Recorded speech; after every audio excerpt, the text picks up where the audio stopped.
Alors bonjour tout le monde. La dernière fois, on a parlé de la première question. C'est le tableau traditionnel.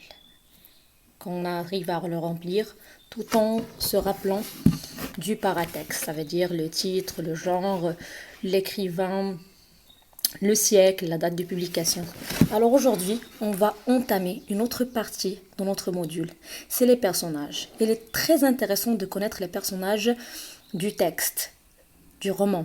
Ça nous permet d'arriver à situer le passage. Parce que la deuxième question de l'examen régional, elle consiste à situer le passage. Soit une question directe, on vous demande de situer le passage par rapport aux événements qui ont précédé, soit on vous demande de répondre à trois questions, soit répondre par vrai ou faux, mais toujours en relation avec le contenu de l'histoire.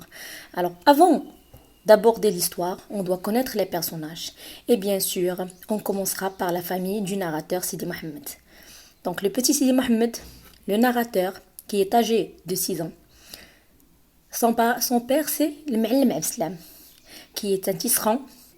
Et bien sûr, après la perte de son capital, il va devenir un moissonneur qui va travailler aux environs de Fès.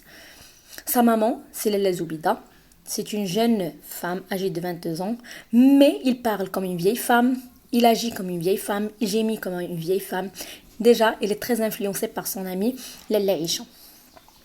Donc, puis on va partir parler des voisines, à savoir Fatma El-Bzioui, qui est l'épouse de Hellel. Donc, et bien sûr, quand on parle de Fatima al-Bzioui, on va directement se rappeler de la lampe, quand il a acheté et accroché la lampe à pétrole. Donc, la réaction, la jalousie de la femme, la réaction de Lalla Zoubida, qui a présenté au début, en quelque sorte, ce mécontent envers cette lampe qu'il considérait comme laide. La chandelle est plus belle et plus romantique qu'elle. Mais après le retour du père, il va demander et réclamer une lampe comme celle de Fatima al-Bzioui. Et bien sûr, Rahma, et on se souvient bien de la dispute entre Rahma et Lalla Zoubida. Donc Rahma, qui est aussi une voisine qui habite à Dar Chouafa. Son mari, c'est Driss El-Oued, le fabricant de charrues. Et sa fillette, c'est Zineb. Et on se souvient aussi de la perte de Zineb. Zineb qui s'est perdue, et c'est grâce à sa perte que la réconciliation s'est faite entre Rahma et Zoubida. Puis Kenza, bien sûr, la principale locatrice de Dar Chouafa, la voyante. En quelque sorte, on sait que c'est l'atmosphère, que ces soirées de danse, de guéné, de chant a influencé le narrateur.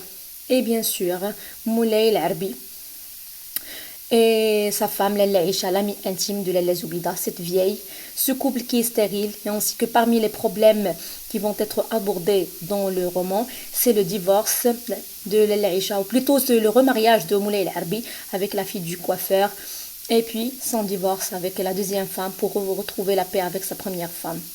Donc, bien sûr, il y a d'autres personnages qui sont aussi intéressants et importants dans le déroulement de l'histoire, c'est le frère. Le frère, ce monsieur, détenteur du savoir selon la description du narrateur, celui qui enseigne Sidi Mohamed dans le Msid. C'était un homme qui enseigne aux enfants le Coran, mais c'était en quelque sorte un tyran pour le narrateur. Il faisait peur aux élèves, aux apprenants, aux petits-enfants, à cause de sa baguette de conacier. Donc, en quelque sorte, une critique sous-jacente de l'enseignement traditionnel. Et bien sûr, Abdallah l'épicier, Abdelrahman le coiffeur, et bien sûr d'autres personnages qui n'ont pas une grande valeur comme les autres personnages. Salama la marieuse, Zhor aussi la voisine de Lalla Isha. Donc il y a El Habib le forgeron, il y a aussi Moussa, le petit bambin de l'école, parce qu'on savait que Sidi Mohamed n'arrivait pas à faire de bonnes relations avec les bambins de l'école. Et bien sûr, il est très intéressant de parler de Sidi Al-Arfi, le vieux voyant aveugle, ce monsieur que Lalla Zoubida et Lalla Isha ont consulté pour, en quelque sorte, s'assurer de leur avenir.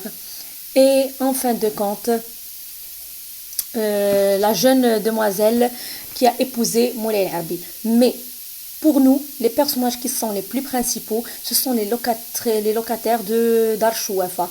de la maison où réside Lella Kenza, la vieille. Donc, c'est presque la majorité des personnages qu'on doit connaître parce que toutes les actions, tous les événements qui vont se dérouler dans la boîte à merveilles, les personnages qui vont les animer, ce sont ces personnages. La famille du Sidi Mohamed, la famille de Zineb, Lalla Aïcha, Moulay Arbi. Donc, j'aimerais bien que vous maîtrisez bien les personnages. C'est très intéressant.